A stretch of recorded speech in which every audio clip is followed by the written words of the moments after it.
हरे कृष्णा, राधे राधे। कृष्ण प्रेम बहुत अनमोल है।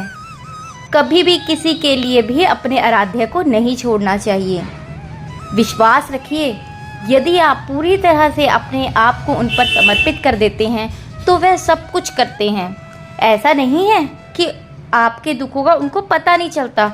आपके दुख में वह दुखी होते हैं, आपकी खुशियों में वो खुश भी होते हैं। बस बात वही है ना, वो जाहिर नहीं करते। वो सब करते हैं, वो सब कुछ करते हैं। हे कान्हा, मेरे दिल की दीवार पर तुम्हारी छवि हो, मेरी नैनों के पलकों पर तुम्हारी तस्वीर हो। बस कुछ और ना मांगो तुझसे मैं मेरे गिरधर, बस हर पल तुझे निहारूं, ऐसी मेरी तकदीर हो। बोलिए बाके बिहारी लाल की जय, मोर मुकुट बंसी वाले की जय। आज की इस वीडियो में मैं आपको लड्डू गोपाल जी की सत्य घटना बताने जा रही हूँ। बिल्कुल सत्य घटना है, कलयुग की घटना है, तो बड़े ही ध्यानपूर्वक सुनिएगा। किस तरह से प्रभु को अपने भक्तों की चिंता होती है, उनके दुखों का ख्याल उनको भी होता है। तो चलिए इस कहानी को शुरू करते हैं।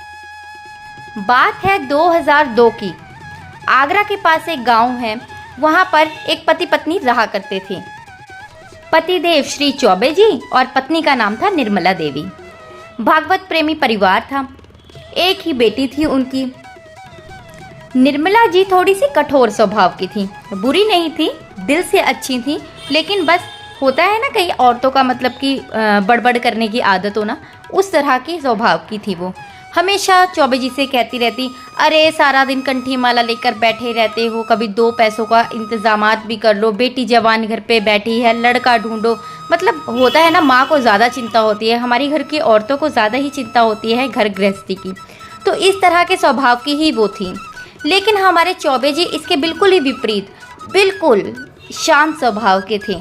सब कुछ कृष्ण प्रेम पर, कृष्ण भक्ति पर, कृष्ण जी पर छोड़ने वाले थे। इस प्रकार के व्यक्ति थे वो, कभी किसी चीज़ की चिंता नहीं किया करते थे। अब चौबे जी तो अपना गमछा संभालते हुए बोले, अरे भाग्यवान, क्यों चिंता करती है? उस ठाकुर जी पर विश्वास रख, वक्त पर सब कुछ हो जाएगा। वक्त से पहले ना कभी कुछ हुआ है ना कभी कुछ होगा। सही वक्त आने पर ठाकुर जी सब कुछ ठीक कर देंगे। ये सारी बातें सुन के ना निर्मला जी को थोड़ा गुस्सा आ जाता था और कहती थी वो, हाँ हाँ ठीक है, भगवान को और कुछ काम धाम तो है नहीं, और तो दुनिया में कोई है ही नहीं, बस तुम्हारा ही ध्यान रखेंगे भगवान। भगवान को पता है कि तुम्हारे घर पे लड़की जवान है, वह तुम्हारे लिए, तुम्हारी लड़की के लिए लड़का भेजेंगे। हाँ, तुम तो बस यही सब बातें किया करो। चौबे जी बड़े ही प्यार से बोले, अरे भाग्यवान, क्यों सारा दिन चक चक चक चक करती रहती है? कभी शांत भी रह के देख लिया कर, अच्छा होता है शांत रहना भी। ऐसे ना, ऐसा नहीं है कि चौबे जी कभी काम ही नहीं किया करते थे, वह काम किया करते थे, लेकिन पिछले कुछ महीने से उनकी बीमारी के चलते उनको नौकरी छोड़नी पड़ी। अब जो वो काम करते थे ना, वो ऐसा था, कभी हफ्ते में आ गया, 2 दिन आ गया, 3 दिन आ गया, या फिर कभी आया ही नहीं, इस तरह का होता था काम उनका। तो औरतों को ना थोड़ी सी चिंता लगी रहती है, जब आदमी घर पे होते हैं ना, कोई काम वगैरह नहीं करते, तो औरतों को हमेशा चिंता हो ही जाती है दूसरों को देखकर, या फिर आगे की चिंता, अपने फ्यूचर की चिंता भी औरतों को ज़्यादा ही सताती है। तो उनको ये चिंता हुआ करती थी कि मेरी बेटी अभी जवान है, उसका शादी की तैयारी करनी है, किस तरह से आजकल कितना खर्चा होता है शादी ब्याह में, मतलब कैसे सब होगा। बस निर्मला जी को इसी चिंता में वो सारा दिन बोला करती थी। उनकी बेटी भी नौकरी किया करती थी, जिससे घर का खर्चा पानी बिल्कुल आराम से अच्छे से चल जाया करता था। चौबे जी के पास लड्डू गोपाल जी का एक चित्र था, केवल चित्र था। बस सारा दिन उसी से बातें करते रहते, उन्हीं की आराधना करते रहते, उन्हीं का जाप किया करते बस। और निर्मला जी को ना इन सब चीज़ों से थोड़ी सी चिढ़ होती थी। उनको लगता था कि चौबे जी को शायद घर की फिक्र ही नहीं है, बेटी की उम्र निकली जा रही है, बेटी की परवाह नहीं है, घर गृहस्थी की परवाह नहीं है, कि सारा दिन भजन कीर्तन करने से थोड़ी ना पेट पलेगा। मतलब इस तरह का सोच विचार रखा करती थी निर्मला जी। तो निर्मला जी बोली चौबे जी से कि जयपुर वाली जो मौसी है ना, लड़का दिखा रही हैं, अगले संडे बुलाया है उन्होंने, तो ऐसा करो, जाके सब्जी लेके आओ और पैसों के थोड़े से इंतजामात भी करो। लड़का देखने जाना है, जेब में 5-6 हज़ार रुपये होने भी ज़रूरी हैं। बिल्कुल खाली जेब तो नहीं लेके जाएंगे। जिनको तुमने उधार दे रखे हैं ना, जाके उनसे मांग लो। निर्मला जी बोली, वैसे तो तुम्हारे पल्ले कभी कुछ होता नहीं है, जो थोड़े बहुत पैसे होते भी हैं, जो भी तुमसे उधार मांगते हैं उनको दे देते हो। ये बताओ आज तक कभी किसी ने उधार लौटाया है? तो चौबे जी बड़े ही प्रेम से बोले, अगर नहीं लौटाया तो आज तक कभी किसी चीज़ की तंगी भी तो ना हुई ना। चौबे जी बोले, अब मुझे भजन करने दो, बड़ी देर से तुम चक चक चक चक कर रही हो, अब जाओ मुझे भजन करने दो। निर्मला जी बोली बड़बड़ाती हुई, हाँ हाँ भजन ही करना था तो शादी क्यों की, ना घर की चिंता है ना बेटी की चिंता है। बड़बड़ाती वहाँ से निकल गई। देर में ही निर्मला जी थैला लेके आई और बोली, ये लो सब्जी लेकर आओ और पैसों का इंतजाम भी करते आना, संडे को बात पक्की है कि जाना है तो मतलब जाना ही है। तो चौबे जी थैला पकड़कर घर से बाहर निकले और सोचे कि 2-4 लोगों को उधार दे रखा है, काफ़ी समय हो गया है, थोड़ा उनसे बात करके देखता हूँ, शायद बात बन जाए, पैसे का इंतजाम हो जाए। तो चौबे जी सब्जी मंडी की तरफ निकल पड़े। सब्जी मंडी के पास ही उनके एक दोस्त की दुकान थी। उन्होंने सोचा चलो सब्जी लेने से पहले मैं अपने दोस्त से मिल आता हूँ और थोड़े पैसों की भी बात कर लूँगा कि उससे पैसे लेने हैं मैंने। तो बस ये विचार करके वह चले गए उसकी दुकान पर। दोस्त का नाम था सोनू। सोनू ने जब अपने दोस्त चौबे जी को आते देखा तो वह खुशी के मारे खड़ा हो गया और हाथ मिलाकर बोला, और चौबे जी क्या हाल चाल है, कैसे आना हुआ? चौबे जी थोड़ा संकोच में बोले, हाँ ठीक हूँ भैया, थोड़ा सा मुसीबत आन पड़ी थी तो पैसे चाहिए। अपने पैसे भी ना वो ऐसे मांग रहे थे जैसे किसी से उधार मांग रहे हों, इस तरह का स्वभाव था उनका। सोनू बोला कि चौबे जी ज़रा देखता हूँ, जो मेरे मालिक हैं ना 4 दिन पहले ही उनको दिल का दौरा पड़ा है, 10 दिन पहले ही तो विदेश से आए थे और आते ही देखो दौरा भी पड़ गया। वैसे तो उनको 6 शोरूम हैं, लेकिन वही है ना कि अभी बीमार है, थोड़ा पैसे मांगते अच्छा नहीं लगता। जैसे ही वो दुकान पे 1-2 दिन में आएंगे तो मैं उनसे पैसों की बात करके आपको दे दूंगा पैसे। इतना कह के सोनू जी ने बात पलटते हुए बोला, और सुनाओ बिटिया का क्या हाल चाल है, कैसी चल रही है उसकी पढ़ाई वगैरह? तो चौबे जी बड़े मुस्कुराते हुए बोले, हाँ हाँ पढ़ाई तो पूरी हो चुकी है, बिल्कुल ठीक ठाक है, बिटिया रानी भी नौकरी करती है, 6,000 रुपया कमाती है, सुबह 5 बजे जाती है काम पे।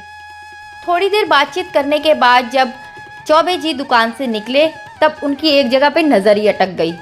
वहाँ पे बड़े ही सुंदर लड्डू गोपाल जी रखे हुए थे। वो तो बिना पलक झपकाए उनको निहारते जा रहे थे। इतना सुंदर रूप कि जैसे लड्डू गोपाल जी अभी बोल पड़ेंगे, इतने सुंदर लड्डू गोपाल। उनका दोस्त सोनू था, उन्होंने उनका ध्यान भंग करते हुए बोला कि ये तो मालिक जी ने बनवाई है, ऐसी 2 मूर्तियाँ बनवाई हैं उन्होंने, पता है बाहर से बन के आई हैं ये मूर्तियाँ। तो चौबे जी अच्छा बोलकर वहाँ से निकल पड़े। तो और रास्ते भर चौबे जी तो बस उसी मूर्ति के बारे में सोचे जाए। लड्डू गोपाल जी का चेहरा उनकी आंखों से जैसे ओझल ही ना हो, सामने दिखे इधर देखे, इधर दिखे, उधर देखे, उधर देखे, आंख बंद करे आंख बंद करके दिखे, खुली आंखों से दिखे, मतलब कि जैसे कहते हैं ना दीवानों का हाल होता है, उस प्रकार से चौबे जी दीवाने ही हो गए थे उस लड्डू गोपाल जी के विग्रह को देखकर। वह उनके सुंदर रूप में इतना खो गए कि उनको सब्जी लेने का भी ध्यान नहीं रहा।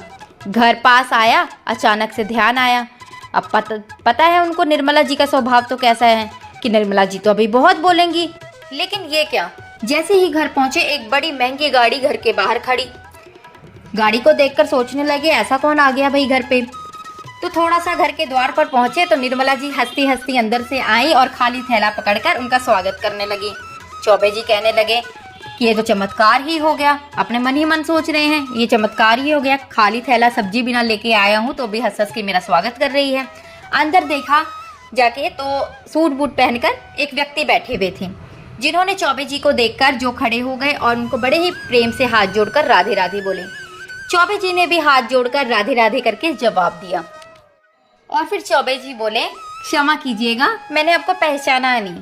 तो वो जो सज्जन व्यक्ति बैठे थे वो बोले कि आप मुझे कैसे जानोगे, हम तो पहली बार मिल रहे हैं। वो जो सज्जन व्यक्ति थे ना, देखने में काफी हाई फाई लग रहे थे, काफी अमीर लग रहे थे, लेकिन उनकी वाणी एकदम मधुर, बिल्कुल कोमल वाणी थी उनकी, मतलब एकदम शांत स्वभाव के व्यक्ति थे वो। तो चौबे जी ने बोला कि कहिए मैं आपकी क्या सेवा कर सकता हूँ। तो वो व्यक्ति बोले कि मैं ना आपसे कुछ मांगने आया हूँ। चौबे जी बोले, मुझसे मांगने आए हो? मुझसे? चौबे जी मन ही मन में सोचने लगे कि इतना अमीर व्यक्ति मुझसे क्या मांगने आया है, आखिर क्या चीज़ ऐसी मेरे पास होगी जो इनको चाहिए। तो वो सज्जन व्यक्ति बोले, भाई साहब आज से 4 दिन पहले ना मैं सुबह की सैर के लिए निकला था, लेकिन उस दिन मेरे साथ एक बहुत बड़ी दुर्घटना हो गई। मुझे सैर करते करते ही हार्ट अटैक आ गया। स्कूटी पर एक लड़की आई जिसने मेरे को देखा और मुझे उठाना चाहा, लेकिन मेरा वजन ज़्यादा है, वो मुझे उठा ना पाई बेचारी। स्कूटी पर फिर अपने दूध वाली दुकान पर जाकर किसी व्यक्ति को बुला के लेके आई। उस व्यक्ति की सहायता से उसने अपनी स्कूटी पर मुझे बिठाया और मुझे हॉस्पिटल ले गई। ज़रा भी देर हो गई होती ना तो मैं नहीं बचता। चौबे जी, जिस बिटिया की मैं बात कर रहा हूँ ना, वो आप ही की बेटी है। जो लड़की एक अनजान व्यक्ति के लिए इतना सब कुछ कर सकती है, सोचिए अपने घर परिवार के लिए वो कितना करेगी। बस अपने घर के लिए मुझे ऐसी ही बहू चाहिए, ऐसे ही बहू संस्कारी बहू चाहिए। बस मैं अपने बेटे के लिए आपकी बेटी का हाथ मांगने आया हूँ। वह व्यक्ति बोले, ठाकुर जी की कृपा से मेरे पास सब कुछ है, मुझे कुछ नहीं चाहिए। चौबे जी तो मानो एकदम सुन पड़ गए। उनको तो कुछ समझ ही नहीं आया ये हो क्या गया। कहाँ वो अपनी बिटिया की शादी के लिए इतनी चिंता कर रहे थे और कहाँ घर बैठे बिठाए ही इतना अच्छा रिश्ता आ गया। वो सज्जन व्यक्ति हाथ जोड़कर खड़े हुए और बोले, यदि आप बुरा ना माने तो ये छोटी सी भेंट है मेरी तरफ से, प्लीज मना मत कीजिएगा, इसे मेरी भेंट समझ के रख लीजिएगा। चौबे जी ने जब वो बक्सा हाथ में पकड़ा और खोल कर देखा तो उसमें वही लड्डू गोपाल जी के विग्रह थे जिसको वो रास्ते भर सोचते देखते आ रहा था, जिसके बारे में चौबे जी सोच रहे थे कि अगर ये मेरे पास होते मैं ऐसी सेवा करता, वैसे सेवा करता। वो लड्डू गोपाल जी के विग्रह उस बक्से में। लड्डू गोपाल जी के विग्रह को हाथ में लेकर चौबे जी इतना खुश थे ना कि वो खुशी के मारे रोए जा रहे थे। इतना खुश थे कि उनको कहीं जाना भी नहीं पड़ा, घर बैठे बिठाए देखो रिश्ता भी आ गया। और जिस लड्डू गोपाल जी को वो सोच रहे थे कि मैं इनकी ऐसे सेवा करूंगा, वैसे सेवा करूंगा, तो वो खुद चलकर लड्डू गोपाल जी उनके पास आ गए। वरना जो बड़े साहब थे वो एक मूर्ति भी तो बना सकते थे, उन्होंने 2 मूर्तियां बनवाई, एक अपने लिए और एक लड्डू गोपाल जी की कृपा से चौबे जी के लिए। और दोस्तों, आपको एक बात पता है कि लड्डू गोपाल जी की सेवा सबको नहीं मिलती, जिसको वो स्वयं अपनी सेवा देते हैं उसी को मिलती है। वरना लड्डू गोपाल तो काफी घरों में मिलते हैं, लेकिन उनकी सेवा वहीं की जाती है जहाँ पे प्रभु का आदेश होता है, जहाँ वो खुद चाहते हैं कि यहाँ पे मेरी सेवा हो।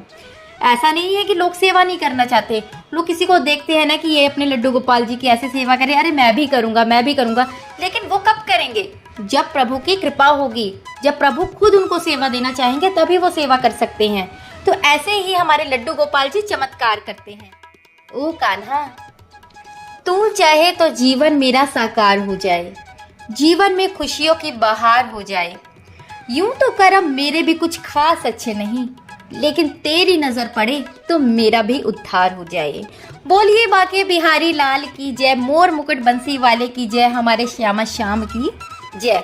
आज की कहानी आपको कैसे लगी प्लीज कमेंट करके जरूर बताइए। वीडियो पसंद आई हो तो लाइक करना, चैनल को सब्सक्राइब करना और शेयर करना मत भूलिएगा। तो मिलते हैं नेक्स्ट वीडियो में, तब तक के लिए राधे राधे।